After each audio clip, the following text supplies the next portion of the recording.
से हमको नरक मिलता है और इंद्रियों से स्वर्ग भी मिलेगा और वैकुंठ भी मिलेगा।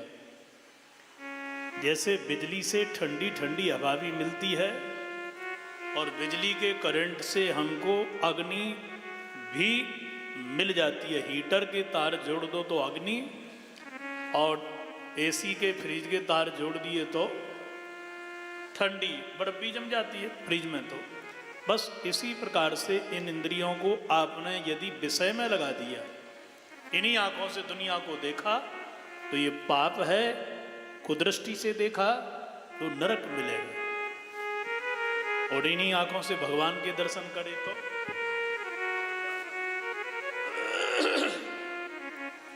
तो इससे रस निकलेगा, भगवान मिलेंगे। आंखें यही है, देखने का काम हो रहा है, और इन्हीं आंखों से दुनिया को ताका तो नरक मिलेगा। और इन्हीं आंखों से यदि आपने भगवान के दर्शन किए, भगवान की बनाई हुई दुनिया में भगवान की कलाकृति को निहारा, तो इससे मुक्ति मिलेगी। इन्हीं आंखों से आपने यदि कहीं, इन्हीं कानों से आपने बुराई सुनी तो पाप है, नरक मिलेगा।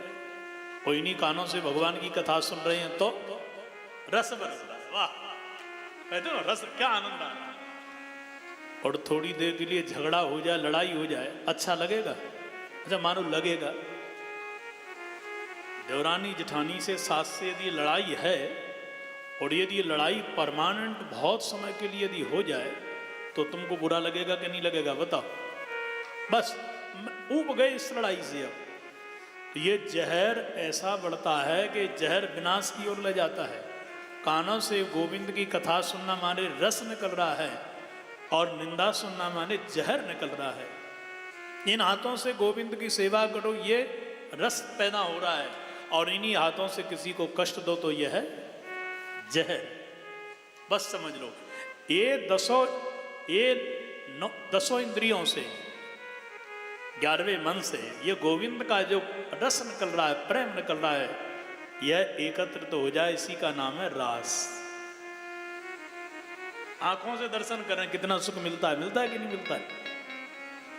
अच्छा देखो, एक पति कमाए सब खाएं तो थोड़ा धन इकट्ठा हो नहीं हो भगवान जाने, और लोग घर के सदस्य उड़ाऊ फड़ाऊ हो, फिर भाई बैलेंस भी तो चाहिए ना।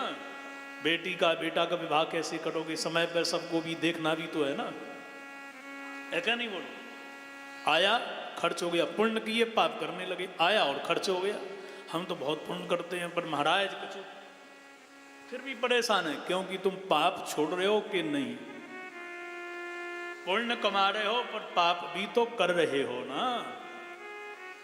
अच्छा, घर में 10 लोग कमाने वाले हों तो पैसा फिर फंड बनेगा, बनेगा कि नहीं बनेगा? ऐसे ही एक इंद्रिय से हमने गोविंद की सेवा करी है तो पुण्य तो है, परंतु दर्शन भी है, कथा सुनना भी है, सेवा भी है, तो परिक्रमा भी लगाते हैं, तो स्मरण भी करते हैं। आहा, 10 इंद्रियों से जब गोविंद की सेवा भक्ति होती है, सुकृत होते हैं, बस समझ लो यही रास है भगवान। रस मिल गया, और जब रसगुल्ला चाशनी में डाल दिया तो मीठा होगा कि नहीं होगा? क्यों भाई? जब हमने पूरा का पूरा अपना समर्पण ही गोविंद की शरण में कर दिया तो रस तो बरसेगा कि नहीं बरसेगा? ये रास है, समझ। भगवान ने रास किया, मनोहर रास। गोपियों से कहा कि अपने अपने घर के लिए जाओ, 6 मास की रात्रि का समापन हो गया। बोले अब हम कहाँ जाएं? क्यों? क्योंकि पतियों के विरुद्ध तुम्हारे यहाँ आई हैं, पति हमको घर में घुसने नहीं देंगे। भगवान ने कहा कि उनको यह ज्ञान ही नहीं होगा कि तुम मेरे पास में आई, इसलिए जाओ। गोपियां तन लेके गई, मन से नहीं गई, अपने अपने घरों में गई। ये गोपियां दिव्य हैं, ये वास्तविक साधारण स्त्री नहीं है सज्जनों। जब गोपियां लौट करके गई, कई महीना निकल गए, तब गोपियों को शांति नहीं मिली और कहा कि कृष्ण ऐसा कोई उत्सव यदि हो जाए, कैसा? बोले जिससे कि आपके हमको थोड़े दर्शन मिल जाए, मिलन हो जाए, कि ऐसा कोई अवसर नहीं आएगा? भगवान ने कहा लो, अरे अब समय आ रहा है ना, फाल्गुन को महीना, ये फागुन का महीना बड़ा ही रसीला होता है। सब मिलकर के चले भैया शिव जी की शरण में, अंबिका वन में शंकर भगवान को मंदिर है। सब वहीं चल करके ब्रजवासी आनंद से शंकर जी की पूजा करेंगे, हमारा तुम्हारा मिलन भी हो जाएगा। मेला ठेला इसीलिए हुआ करते थे, इसलिए हुआ करते थे। सारे के सारे ब्रज